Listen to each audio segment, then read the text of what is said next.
Good evening, everyone. Welcome to the next episode of Chai Chat and Community. Before I begin, I would like to acknowledge the traditional custodians of the lands from where I join, the lands of the Kulin Nation. I pay my respect to their elders, past, present, and emerging. So, I would love to introduce all of you to our guest today, Indrani Gohain Barua.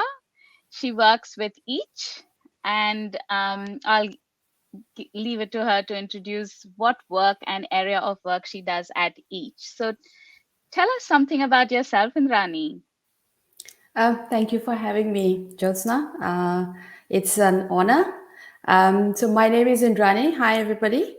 I am a drug and alcohol clinician.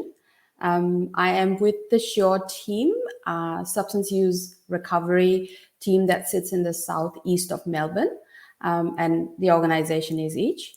Um, a little bit about myself. I have been working in the custodial settings and in the community settings, working with clients having substance use and alcohol use concerns. Been in the field for over a decade. And yeah, that's me. That's that's awesome. So over a decade, that what interested you to work in this field? I mean, I know addiction is difficult, it's taboo, we don't talk about it in our community. So this is a very important conversation. So thank you. Yeah, how did you get into this field? I mean, the choice. Um, Yeah, you're right. It's kind of a little bit challenging.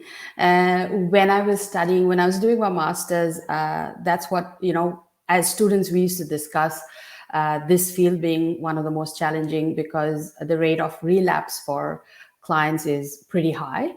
And I think somehow, it always fascinated me that, sometimes you have people who use, say, alcohol, for example, in a very recreational way. They could, party, have a good time, and then they go back to not using. And then there would be some others who would not just use one day, but they would use the next and the next and the next. And there would always be reasons why they would go back and they would justify. So that kind of fascinated me. What is the difference? Why are some people the way they are and others not? And Jyotsna, human mind, it's amazingly complex and so interesting. So I was always interested. I knew this is the field I'm going to go into. I can see the appeal, problem solving. So, Mhm. just taking on from what you just said, how would you then define addiction and how do we define an alcoholic? Because I have spoken to many people, I've lived here now for over 20 years, and they'll usually say, I just have a small drink, and that's all it is. But I think it's a very important definition that we need to know. Absolutely. I think there's so many various definitions of addiction. The one that resonates personally with me and the one that I always try to remember is a definition given by Dr. Gabor Mate. So Dr. Mate is a retired physician. He's a Hungarian-born Canadian, and he has worked in this field of addiction for over 20 years. He's written so many books, and I love his books. And he has worked in, Vancouver. Vancouver is one of the most, drug affected population. He defines addiction as any behavior that causes short-term relief, but causes long-term problems, and the person is not able to give it up despite these, long-term difficulties or challenges. What I like about how he puts it is that it's a behavior. So we don't talk about what it is, whether it is drinking, which is again a behavior, whether it is using substances, whether it is, say, shopping, whether it is food. We all eat, we all shop, but there are some of us that may have, um, you know, difficulty giving it up on a day-to-day basis, maybe. And same goes for, alcohol, same goes for substances. So that's the one that resonates with me.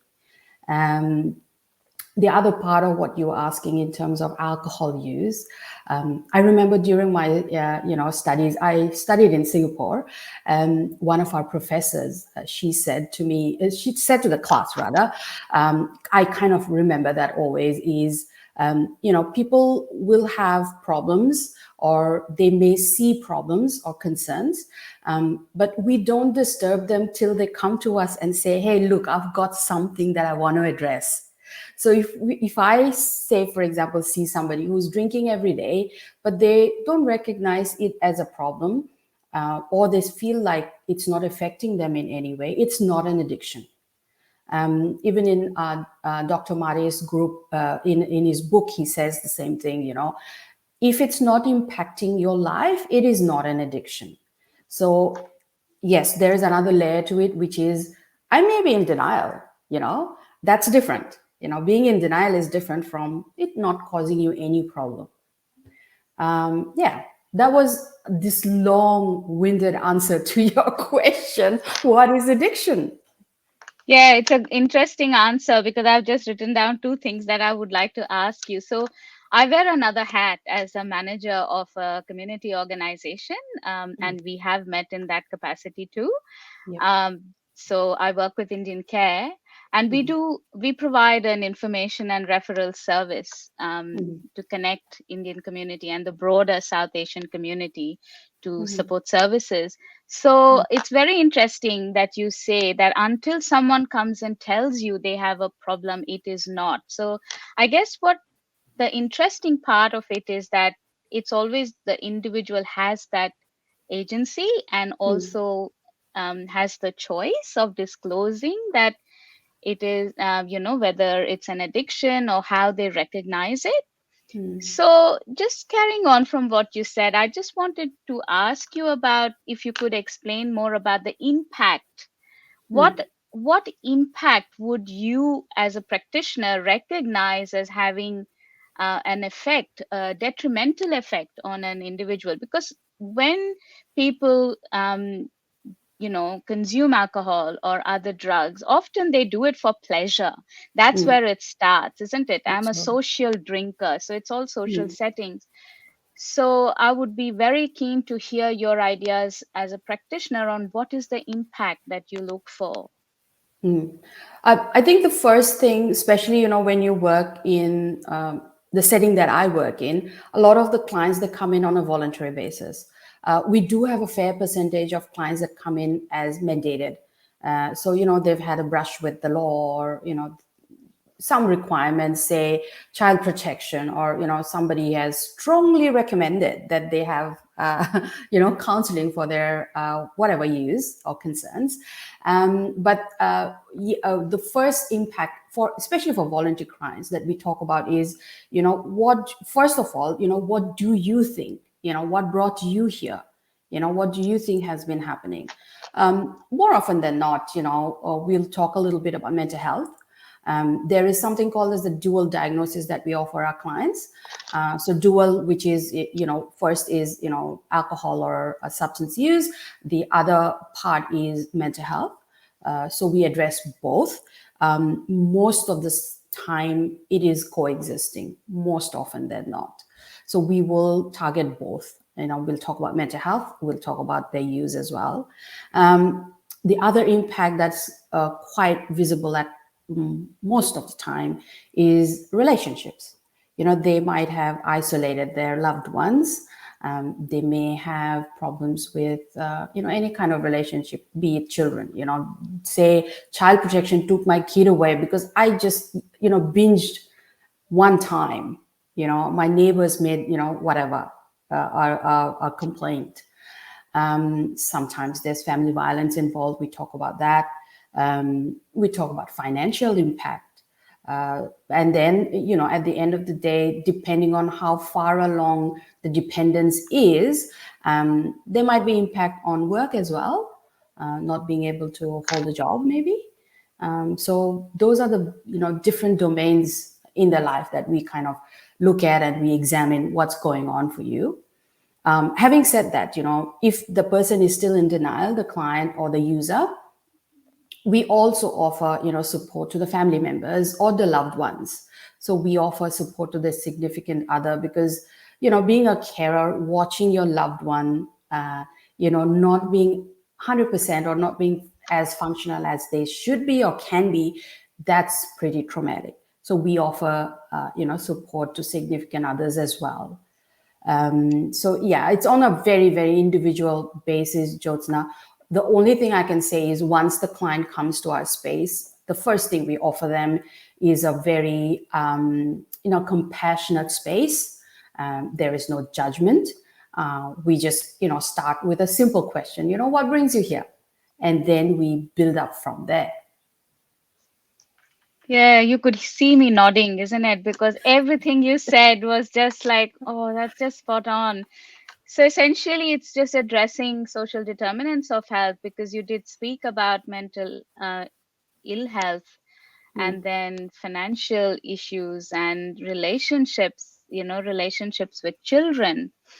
So I'm just wondering if you could expand a bit more about the correlation between mental health concerns and AOD. And AOD is alcohol and other drug abuse. Excuse me for using the professional acronym, but we need to, in a audience, lay audience, we need to explain what AOD is. So I suspect what I it's difficult to say this comes first or that comes first. Yeah. I would, from my understanding, I would think it's a cyclical thing. So so what do you how would you explain it? You're right, Josna. It's difficult to kind of say. It's like the chicken and the egg. Sometimes you look at when we kind of sit on the journey with the client, we sometimes feel that, or maybe they were self-medicating quite a lot of the time. Say, for example, if they're using stimulants, stimulants are, say, cocaine or ice. If clients are using stimulants, if we have enough time in our sessions, and we go back into their childhood, sometimes we kind of discover that it may have been undiagnosed ADHD and they were Mm, trying to self-medicate. So sometimes that comes up. Other times there could be, a lot of stress or panic or anxiety, for example, and they try and medicate with stimulants or depressants. Now, depressions are, for example, cannabis. So I want to kind of, the world is coming at me at such a speed. I want to slow it down. mm, I feel anxious when I do this, or when I go out, or when I speak to people. I want to slow it down. I want to put a layer. So sometimes that comes up. More often than not, also we've seen, especially in my work in the prisons, Jyotsna, I've seen that it's a lot of trauma. mm, So we deal with so much of traumatic individuals. They don't know where to go, and society is not very kind to people who offend or who use alcohol or substances. So they feel isolated. Sometimes even their loved ones, tough love. That's something that we come across quite a bit. They feel isolated. They don't know where to go. They mm, end up in prison, and that's where they come in touch with our services. And when you talk about it, there's so much trauma, and I think it's supported by stats as well, Jyotsna, that about 95 to 98% of the population in prisons are actually traumatized individuals. mm. So So yeah, you go. great point, Indrani. Trauma is so, yeah, I can totally get that bit. So, have you got any examples of migrant communities? Because, particularly during COVID and the pandemic is continuing, and there is a lot of denial, as well as this ability to, oh, I can't cope with the stuff, and people have lost jobs. So, there has been that, that impact on finances, etc. Do you think that COVID has exacerbated the addiction dependence? Have you seen any? increased numbers coming through? Or Absolutely. Our service is inundated. Right now, our wait list is, I think, we're sitting at 6 to 8 weeks. So we're chock-a-block with people seeking, help for, their alcohol and substance use. In the migrant community, what we've noticed, is first of all, seeking services, and asking for help is, we don't see them forthcoming in the multicultural community, and mm, that's been there. But the little percentage that we do see in our service, they have talked about this loneliness, this isolation, there's boredom. Especially, do you remember the 5K limit yes, that we had? Oh my god, that was, oh my, such impact on mental health. yes, And people who were single, students, who didn't have family, they were impacted, with some of the most, population that was impacted, I would say. And financial as well, because there are clients, even now, we have clients whose businesses have taken a huge hit. And now, they're at a loss of what next. mm, Even taxi drivers, or even food businesses, all of those people, they've been impacted. And they have, if they have family, they still have to support their family, but there's no source of income coming in. yes. It's a hard one, isn't it, Indrani? Especially with loss of income in business and international students. Now, I just want to, now that I've got you here, I'm extremely happy that you are available at each. And because as Indian Care, we have been looking for Hindi or South Asian speaking counselors, which are difficult to get. So that's why. So there is. What are your thoughts about affordability and accessibility to alcohol and other drugs for our community? Do you think it's more accessible here than, uh, in India or anywhere else? I can speak to the services here. So this, I have a portfolio just now of supporting the multicultural communities that I got handed over like about 6 months ago. So I usually, what in my role I do is I reach out to the multicultural community leaders, to wonderful organizations like yourself, and just to get the word out. I've run a couple of focus groups with a nonprofit, and what's come up in those focus groups is that, community members actually don't know services exist. So that's the first thing, to get the word out, to get the information out that it exists. Our service is absolutely free. It's funded 100% by the Department of Health. So we have free service, and I have a specialist role, to kind of cater to the members of the multicultural community. So instead of going through the central intake, if you identify as a member of the multicultural community, you can just ask a request for me. And I always make sure that there's enough space in my caseload as well, so I can kind of attend to clients within 2 to 3 weeks. So that's been something that we've been working on in our team as an organization, just being mindful that, people are not aware that a service exists. And I think there's also this stigma and that reluctance, to talk about any kind of alcohol or substance use. That was going to be my next question, Yeah. Indrani. I have clients who kind of, it doesn't matter what, you know, I guess, background you come from. A lot of clients do minimize their use. And that has to do with their background. And if they've, had many, if they've been stigmatized, or they've been, isolated, or, so sometimes they do minimize their use. But we sit in the session, and we talk about it, that, all right, you feel like that's it's not having an impact on, say, your physical health. Oh, my liver is functioning well, I'm using alcohol every day, and that's fine. uh, what else is it impacting? And if everything's fine, then let's talk about, what are your concerns that brings you here today, to our space, to counseling, so just being, compassionate and understanding, and just going from there, from a place of not being punitive. We just want to, understand, how we can support you best, Hmm. Yes, I just made a note here about if you could please expand a little more on what are the functional impacts, acute as well as more long term.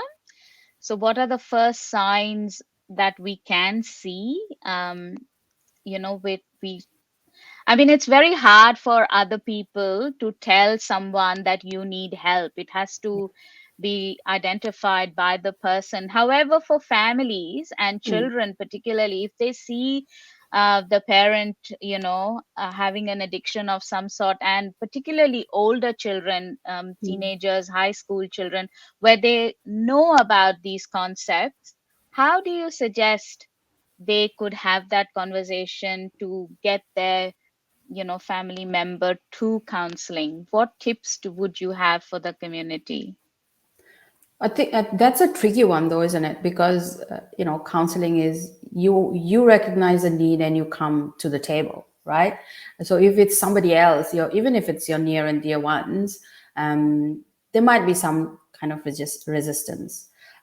So what the thing that I can recommend is, especially for young people, for parents to kind of have that conversation very, very early on, having that trust, building that trust, and talking about that cultural difference. The host country is so different from where we come from, maybe, and adolescence is the age where a lot of the experimentation happens. It's very, very natural, normal, developmental stage, right? So just for the parents to kind of maybe be open to, keeping the channels open, rather, so that, if the kids or the young people want to experiment, they can come and talk to the parents that, hey, this group is trying to do this, I'm thinking of joining in. So what happens, what's the impact, what are the drinks, how many drinks, for example, alcohol, how much can you have, how much cannabis, you smoke, what happens, what's the impact. So I would say definitely start as young as you can to kind of talk through, build that trust. In terms of going into the, say, the adult children, or even adults in their 20s and 30s, I would definitely recommend the loved ones to come in for sessions, talk to the counselors as to how best they can support, because everyone's circumstances would be different.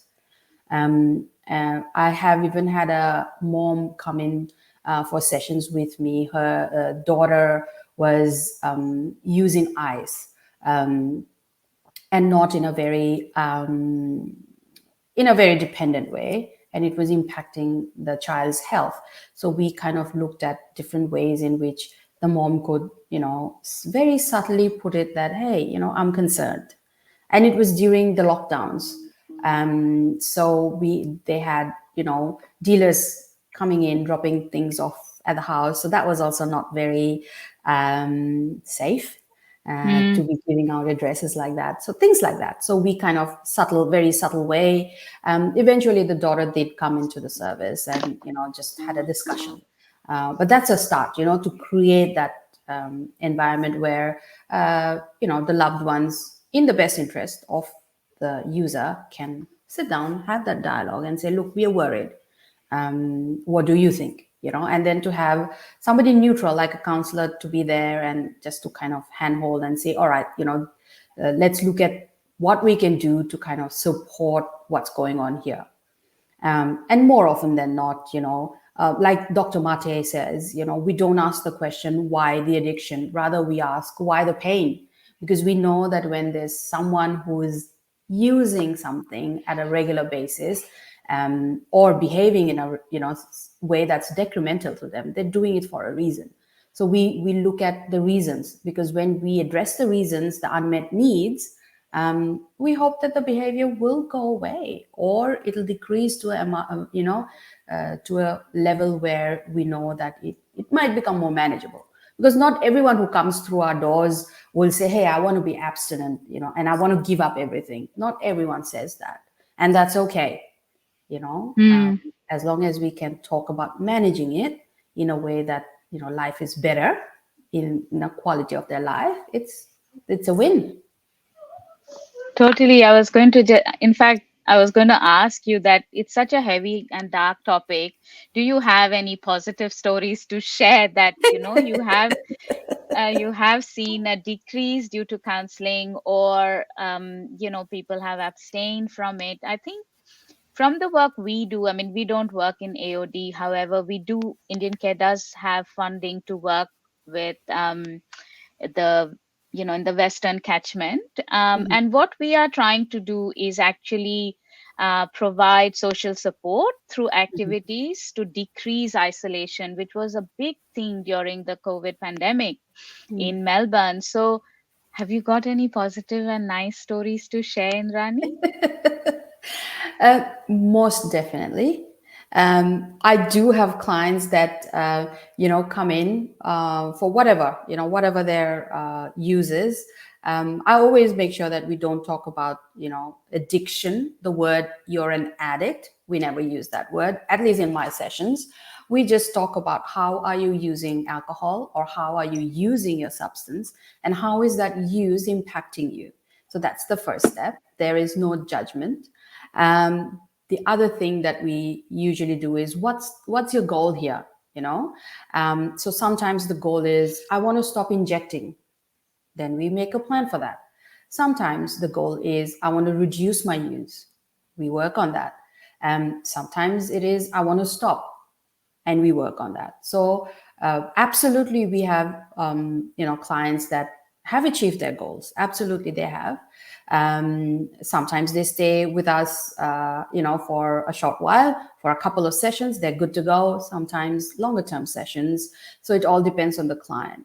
And then we also have clients who have had a lapse or a relapse. They recognize it. They come back and they say, I've had a lapse. I've had a relapse. I want to discuss what went wrong. So yeah, definitely clients who have had success, and clients who've had lapse and relapse, and they come back and we work on it, and they go again. I remember one of my really young clients. They were injecting ice. So the progress for that person looked like coming into sessions without being substance affected, Hmm. and that was a success for them. And then they came in and said, I'm going to reduce using, which they did. And then eventually they had a relationship. They were expecting a child, and they stopped using. But they also came back, I think, a couple of months later or something. I can't remember now. And they said, "All right, Indrani, I've had a relapse. Let's talk about it." And we sat and talk about relapse, and then we again talk about how to prevent that from happening again, because their goal was to stop using. So I will never forget what they said. They said, Indrani, the first thought I had when I had a relapse was, I had your voice in my head, and it said to me, "Oh, you've had a relapse. Okay. What are you going to do now?" So there was no, they said that there was no judgment.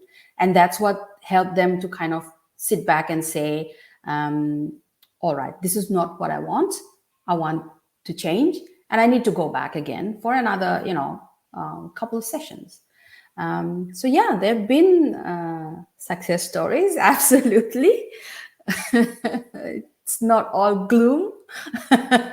Yeah, such a rich conversation, and I just wrote down a few points that are I think we need to reiterate in this episode. One is that there is goal setting, so the agency is always with the individual, and they need to feel that they can manage it, and you are there to support that conversation and support their transition to managing that addiction.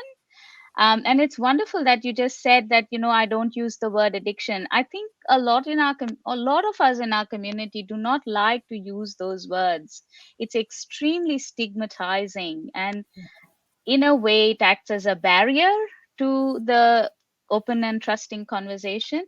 And Mm, I think we also need to emphasize that what you're saying again and again, that you respect the individual, and it actually comes from a no judgment position mhm. as a practitioner. And I just think creating that trusting, safe environment will totally change the game for the person. And so that's a Absolutely. yeah, great success story that you told us and shared with us. So I guess that comes back to my next question, which is about um, a few years ago, there was an article in, I think, SBS, which spoke about taxi drivers in Sydney using a substance called Kamini. I don't know if you have heard it, but apparently it's a opioid of some sort, and it was very freely available over the counter in grocery stores. Have you got any, um, any information on that? I've I always been haven't heard of curious. comedy, but opioids are pain relief, right? Mm, Yeah. So yeah, that over the could be counter. addictive. That is Yeah. interesting. But Um. with opioids, it's pain relief. So again, are you self-medicating for your physical pain, emotional pain? What's going on for you there? Mm, So with heroin, right? Heroin is an opioid. So even prescription, the oxys that we have, right? That's a pain relief. You can get dependent on them. It is offering mm, you something. Again, when you come into sessions, we will probably explore, you know, why why the pain, what's causing you the pain. Is it, if it's just physical pain, should we be going to a pain management clinic maybe and looking at it. There'll probably be some emotional pain attached with it, because there is a reason why you're using it in a dependent manner, right? So yeah. again I go back to Dr. Mate. Why the pain? What's causing you the Mm. pain? Yeah, it's interesting, isn't it, that the way you actually manage and counsel is to go to the root cause and not onto the symptom. So you're going to the root cause, which is a very holistic way of approaching this, um, use of substances and alcohol. So there's an audience here who said, Happy Mother's Day. Walaikum salam to you, and Happy Mother's Day to you too.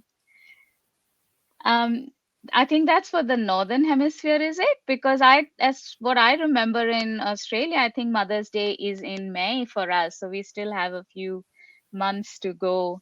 But I think it's Mother's Day every day. We should be celebrating. Yeah. I think we're very important, and we should have it we should celebrate moms every day.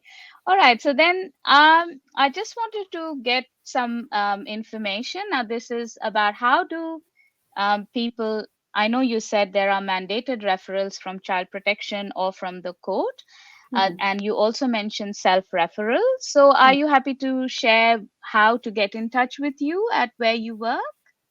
Is that Absolutely. So we've got an office number that can and if you're a member of the multicultural community, just let them know that you want to talk to Indrani, and I'll give a call. I do have a work number, but the only reason I don't want to share it is because we are still doing telehealth. So if I'm in the session, then I might not be able to return the call. So you can call the office number or send an email to the office. Do you want me to give the number now, or would you rather I just send it to you? Yeah, you can send it to me and we'll share it on the page, on Indian Care page, as well as on Word Palette, Okay, which is, sure. yeah.